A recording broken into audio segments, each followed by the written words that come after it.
He left his house every morning at 8, but one day he never came back. The smell hit her before she even opened the door, a thick, rotting stench that clawed its way through the hallway of the building like it had teeth.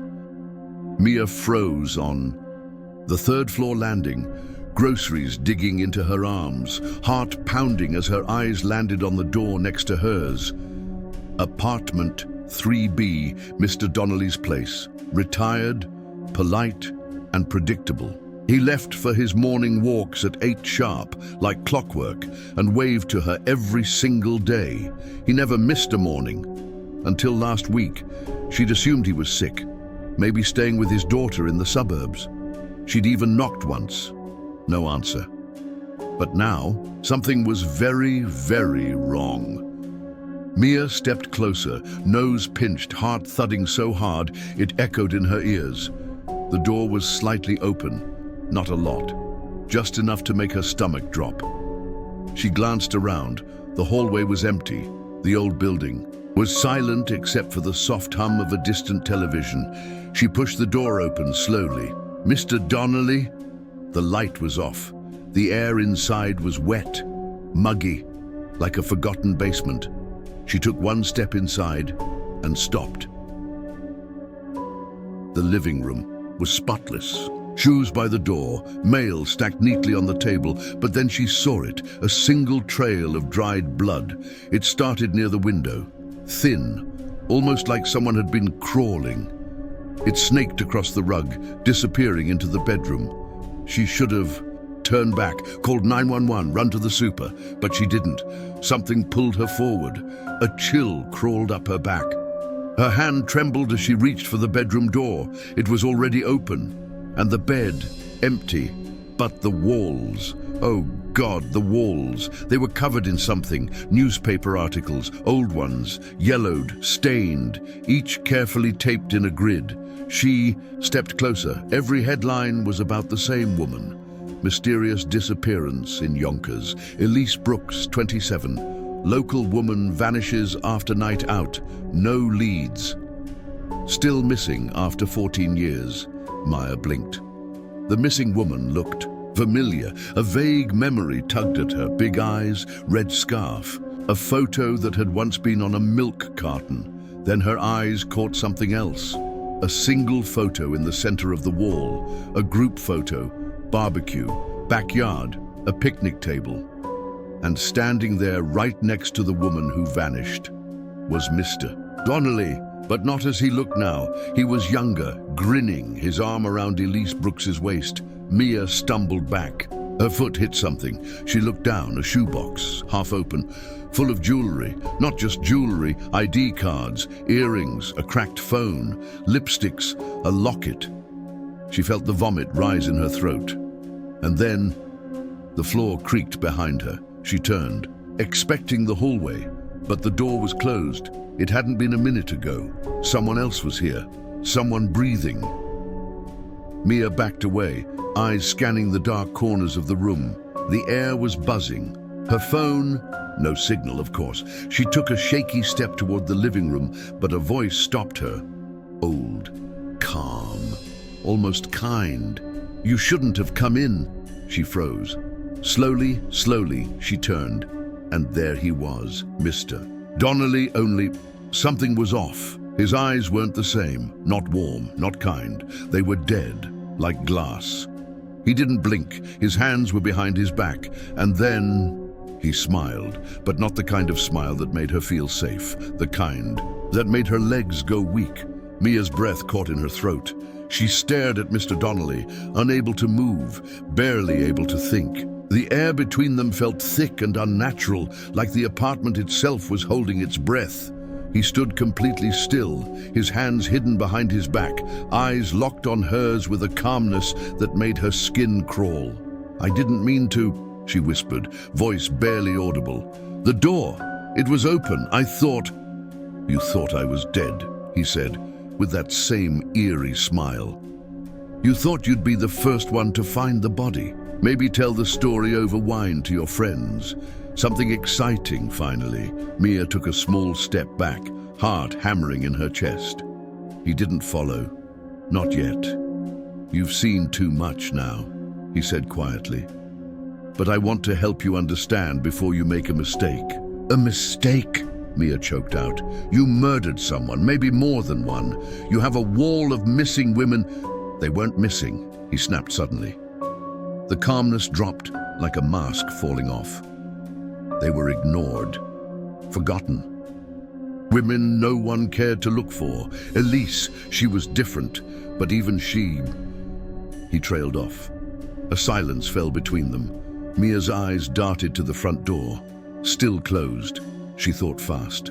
Look, I won't say anything. I swear. I didn't see anything. I don't care what You're lying. His voice was flat. Then he took a step forward. That was enough. Mia bolted. She shoved past the couch, narrowly avoiding the broken shoebox, and yanked the door handle, locked. Her breath hitched. It had never locked from the inside. She turned. He was already behind her, too close. She ducked just as something metal swung past her head. A wrench, heavy and rusted.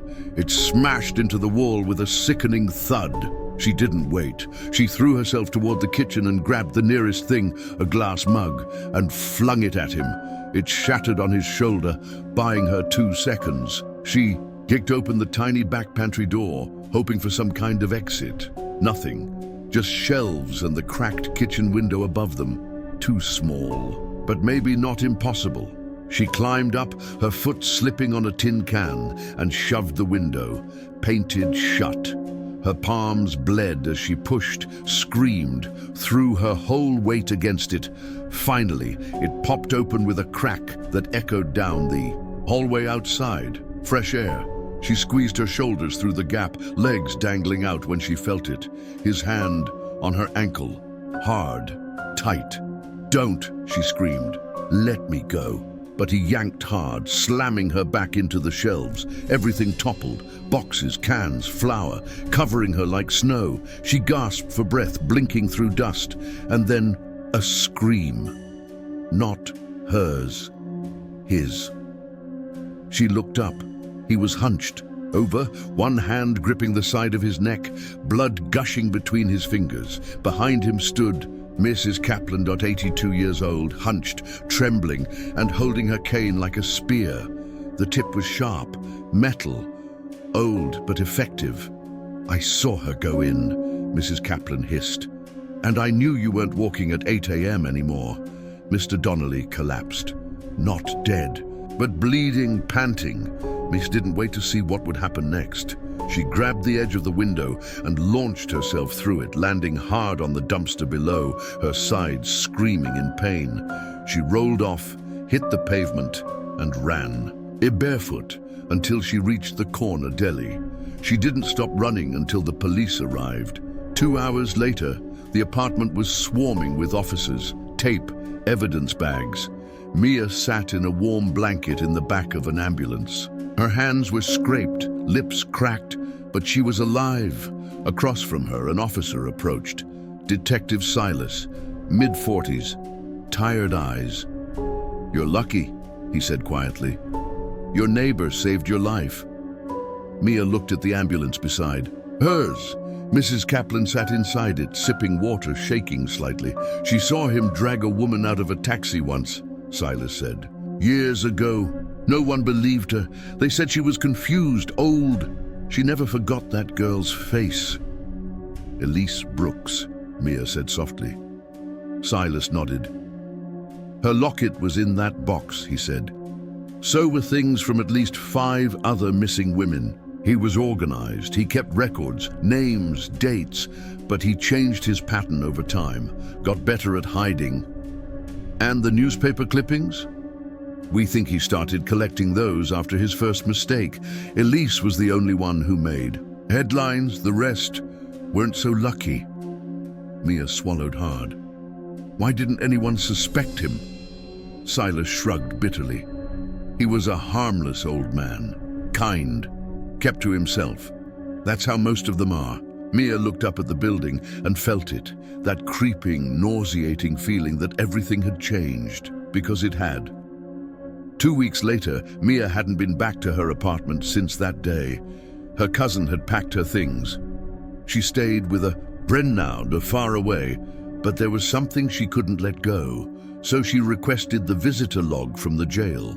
Mr. Donnelly was in a high-security facility, charged with 5 counts of murder, 4 more under investigation. She didn't want to visit him. She just wanted to know something, one thing. So she wrote him a letter.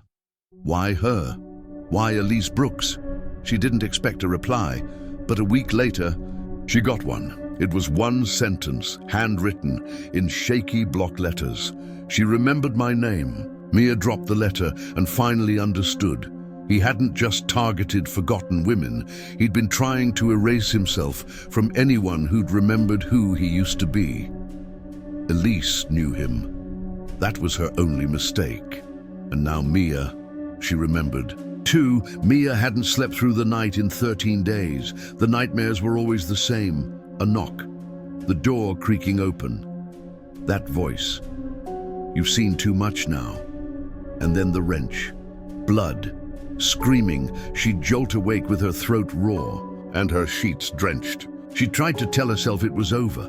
Mr. Donnelly was behind bars. Mrs. Kaplan was being hailed as a hero. And Mia? She was alive, but her body didn't feel safe. It felt watched. She'd moved into a new apartment across the river. Top floor, no neighbors above her. Triple locks on the front door. But every creak in the hallway still made her chest tighten. Tonight was worse, because something strange had happened that morning. A package arrived at her new place. No return address, just her name in neat, precise handwriting.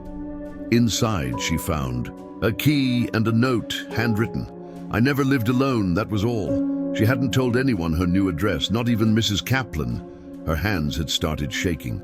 And now, at 2:14 a.m., she sat in bed with the note in her lap, the key glinting under her bedside lamp.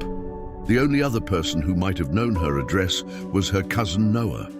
But he was overseas, and even he didn't know the exact apartment number. Her heart pounded. It couldn't be from Donnelly. He was in solitary, no contact, no mail. So who? And what did the message mean? I never lived alone. Mia pulled out her laptop and did what she always did when her brain refused to rest. She dug, researched, fell down rabbit holes. This time she started with apartment 3C, her old unit, where everything had happened. She already knew what the media said, but she hadn't looked into the building's history. That's when she found it, an article. From 1999, man disappears from 3C after alleged break-in. Neighbor charged, then released.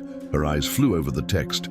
Name of the tenant, Raymond Delvin, lived in the unit before Mr. Donnelly. Vanished one night. Blood found in the bathtub, but no body. The neighbor across the hall was arrested, but released due to lack of evidence. Mia blinked. That neighbor, Mr. Donnelly. Her stomach twisted. She read on. The article mentioned that Raymond had no known family and had recently started dating someone new before his disappearance. Mia searched Raymond's name again. Just one more result came up. A blurry photo, probably from a yearbook. She stared at it. He looked exactly like one of the faces on Donnelly's wall. Except it had been drawn with a red marker over the eyes. Mr. Donnelly didn't just stalk women. He stalked everyone who got too close, and somehow someone wanted her to know that. She picked up the key again. It was old, heavy, bronze, not a car key, not a mailbox key. It looked like a skeleton key, the kind used in older buildings. Her throat dried up. There was only one place that made sense. The basement of her old apartment. The next day, 5:32 p.m. The building was quiet, shadowed in the golden wash of evening light. Mia hadn't planned to come back here, ever. But her gut told her this wouldn't end until she knew the full truth. And whoever left the key wanted her to find something. The superintendent was nowhere in sight. She slipped through the rusted side gate and found the old cellar door behind the laundry room. It hadn't been opened in years, but when she inserted the key, it turned with a loud metallic click. She swallowed hard and pushed the door open. The air was thick, damp. It smelled like mold and old newspapers. She clicked on her flashlight. Concrete walls stretched ahead of her, pipes overhead leaking quietly. She stepped inside, trying to quiet the screaming alarm in her head. About 10 feet in, the walls began to change. Drawings, childlike, messy, but chilling. Eyes, just eyes. Row after row of wide, staring eyes. Some crying, some bleeding, and then names. Elise, Raymond, Kerry, Darla. Each one scratched into the wall with something sharp. There must have been 20 of them, and then she saw it. At the very end of the hall, her own name. Mbaye, freshly carved. Her knees buckled slightly. She turned to run, but froze. Someone was standing behind her, just at the edge of her flashlight beam. Tall, wearing a hood, silent. She raised the flashlight higher. No face, not covered, just gone, like a blank canvas. No eyes, no nose, just smooth, pale skin. Mia screamed, tripped, fell backward onto the cold cement floor. The figure didn't move. Then, a voice. Not from its mouth, it didn't have one, but from somewhere in the room. You weren't supposed to see him. Mia's breath caught. Mrs. Kaplan. The old woman stepped into the light from behind the figure, her eyes wide and distant. I thought it was over, she whispered. I thought it ended when I stopped Donnelly, but it didn't. What is this? Mia cried. Who is he? What? Mrs. Kaplan's face trembled. He's not alive. Not really. Not since Raymond. Mia couldn't speak. Mrs. Kaplan stared at the figure.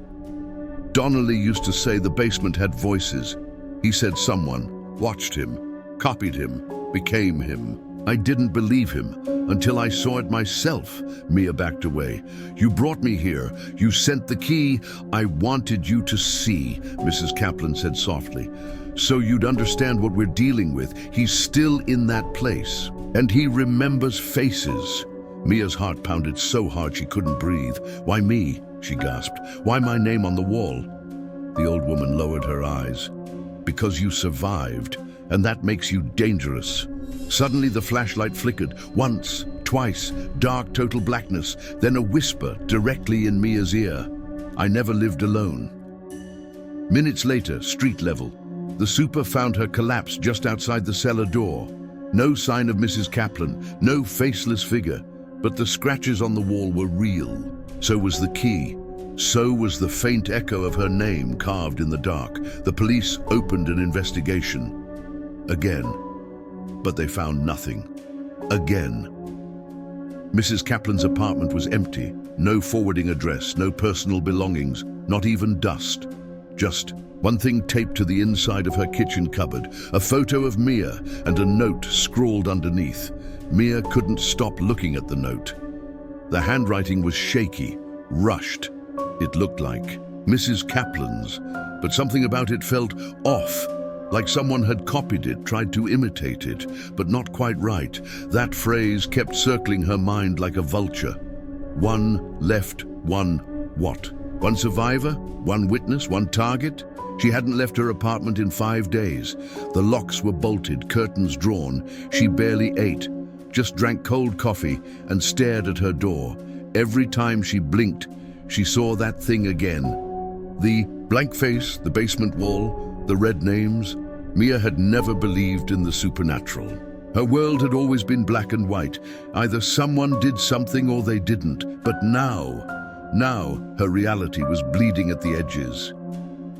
Her phone buzzed. Unknown number. She hesitated, then answered. No voice, just static. Then a slow, dragging whisper. You should have stayed quiet. She dropped the phone like it had burned her. That night, everything unraveled. At 2:11 a.m., Mia's apartment lights flickered off, every single one. Then the hallway outside. She checked her phone. No signal, no Wi-Fi, no power.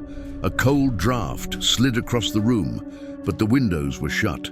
She grabbed the flashlight she kept by her bed and stepped slowly into the living room, and stopped cold. There was someone sitting on her couch, back, straight, silent. The beam of her flashlight trembled as it landed on the figure Mrs. Kaplan, or what looked like her. Same shawl, same posture, but something was wrong. Her skin was pale, waxy, her eyes glassy and unfocused. "Mrs. Kaplan," Mia whispered. The figure didn't move. "Why are you here? Where did you go?" Still nothing. Mia stepped closer. Then the figure spoke. In Mia's voice. "You shouldn't be here." Mia froze. Then the figure twitched like a puppet with tangled strings. Its face shifted like clay softening in heat. Slowly, painfully, Mrs. Kaplan's face began to melt into something else. Mia stumbled backward, breath caught in her throat. The skin flattened, the mouth vanished, the eyes disappeared, the blank face. It was here, in her home. She screamed and ran toward the kitchen, her hand reaching for the drawer where she kept the box cutter. But before she could reach it, the lights exploded back on, and the thing was gone. 2 days later, Detective Harris called. She was the lead investigator now. Said she had news about Mrs. Kaplan. They'd found something, a hidden room, behind her old bedroom wall, sealed off with plywood and insulation. Inside, they found boxes of VHS tapes, dates marked in red ink, dozens of them. Mia sat at the police station as the detective inserted one into the player. It buzzed to life, grainy static filling the screen. Then, footage. A hallway, familiar. The third-floor landing of the old apartment building. Mr. Donnelly came into frame, holding a grocery bag. A second later, someone stepped out from the shadows behind him. It wasn't Mia. It wasn't anyone they recognized. It was the blank-faced figure, only this time it had Donnelly's exact body shape. Same clothes, same walk. Then the screen glitched. Now the same hallway. New timestamp. The blank-faced figure again, but this time it looked like Raymond Delvin, the man who disappeared in 1999. "Whoever this is," Harris said, pausing the tape, "they weren't just watching, they were becoming." Mia's voice cracked. "It's not human, is it?" The detective didn't answer right away. Then she said something that chilled Mia deeper than anything else. "We traced these tapes back 30 years. Different cities, different buildings, always the same pattern. Someone moves in, strange. Things happen, then people start vanishing. And always, this thing shows up in the background. A blank face, shifting bodies." She looked at Mia, and every time, someone survives. Just one. That night, Mia knew what she had. To do run. No, that hadn't worked. It had followed her. Hide. Useless. This wasn't something she could outrun anymore. She had to go back one last time. To the building, to the basement, to the wall where her name was carved. She arrived just after midnight. The front door creaked open like it had been waiting. For her. She walked down the old staircase, her breath steady. This time she wasn't scared. Not because it wasn't terrifying. It was. But because she finally understood. It didn't want to kill her. Not yet. It wanted to study her, copy her, take everything from her, just like it had taken Raymond, Donnelly, Kaplan. She opened the basement door. The flashlight flickered again, just like before. The wall was still there. The names, the scratches, her own etched in blood. But this time she brought something new, a sledgehammer. She raised it high and swung with everything she had. The wall cracked, chipped, again, boom, crack, boom. The cement split, and behind it, a space, hidden. She dropped the hammer and pushed the slab open. Inside there was a chair, a broken camera, and something strapped to the wall, a mirror, but not any mirror. This one wasn't reflecting her. It was showing something else, the blank-faced creature. Sitting in a chair, then standing, then slowly walking toward the mirror, and then stepping through it. Mia stumbled backward. The basement air dropped 10 degrees, and behind her, breathing. She turned, and there it was, the creature. Only now, it looked exactly like her, same hair, same clothes, same scar on her wrist, but no eyes, just emptiness. Mia backed away, heart thudding, tears stinging her eyes. "What do you want from me?" she choked. The creature tilted its head. Then it spoke, in Mrs. Kaplan's voice. "You keep surviving." Then Mr. Donnelly's, "You keep asking questions." Then Raymond's, "You're the last one." And then her own voice, "You are me. You just don't know it yet." Mia looked at the mirror again. It wasn't a mirror anymore. It was a doorway, and on the other side were faces, hundreds of them, watching, some crying, some mouthing words she couldn't hear, all of them trapped. She understood. This wasn't a haunted building.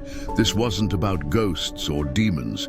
It was about identity, about something, some force, stealing people's selves, replacing them, recording them, living among others, while the real version faded into myth. It had tried to become her and failed because she refused to vanish. 6 months later, a different city. Mia runs a support group now for people who've seen things no one else believes, who've lost family to disappearances that make no sense. She speaks calmly, strong, brave, but every night she checks the mirror before bed to make sure the face staring back is still hers, because she knows something most people don't. It's not the monsters under the bed, it's the ones who wear your face and wait for the day you forget who you are. The end.